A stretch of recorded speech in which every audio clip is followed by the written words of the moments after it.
ভাই দেখেন যে এই ঠিকানাটা কোনে?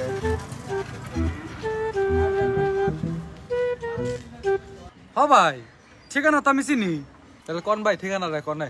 এই যে ভাই রাস্তাটা দেখতেছেন ভাই, এই যে আবার এই যে রাস্তাটা যে দেখতেছেন ভাই, এই যে রাস্তাটা দেখতেছেন, এই রাস্তা দিয়ে গেতেই থাকবেন, গেতেই থাকবেন, গেতে গেতে সামনে একটা পাঁচালি পাইবেন। ওই পাঁচালির মধ্যে থেকে চার আলি বাদ দিয়া যে এক আলি থাকবো, তাহলে ভাই আমি কি ওই একাজ দিয়ে ঢুকবো?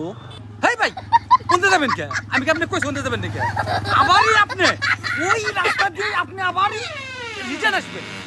আইসা সামনে একটা বড় একটা শিমুল গাছ দেখবেন। ওই শিমুল গাছ থেকে সোজা উত্তর মুখ ঢুকবেন। সোজা গেলেন, যাই সামনে দেখবেন একটা টার্নিং আছে। ওই টার্নিং এর মধ্যে একটা বিশাল একটা বাড়ি আছে। তাহলে কি ভাই আমি ওই বাড়িতে যাবো? হেই ভাই, আমি কি আপনার ওই বাড়িতে যাবেন না কইছি? ওই বাড়িতে যাবেন না। ওই বাড়িতে বড় বড় 3-4টা কুত্তা আছে। ভাই আমাকে বালাহিরা কোনছে? আমি এখন যাবো কোনে? আমাকে বালাহিরা ঠিকানাটা জানছে আপনি? ভাই ওই যে আপনি যে ভাই টার্নিং এর কথা কইছিলাম ভাই, ওই টার্নিং দিয়ে আপনি না ঢুকে আপনি আমারই রিটার্ন আসবেন। আইসাইরা ওই যে আপনি যে শিমুল গাছের কথা কইছিলাম, ওইটাকে আপনার মনে আছে কি?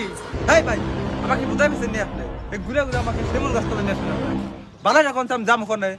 ভাই আপনি রাগ করেন না, আপনি রাগ করেন কে? ভাই রাগ গুসা কিচ্ছুই করবো না, আমি এখন যাবো কোনে? আপনি বালাহিরা কোনছে? ভাই আপনি আসলে কার বাড়িতে যাইবেন নামটা আমার কোনছে ভাই? ভাই মানুষটার নাম হলো জাকির হোসেন। না ভাই, আমি তো কোনো জাকির নামের মানুষ তো আমি চিনি না ভাই। এখন মন্দির তুই কয় কি রে?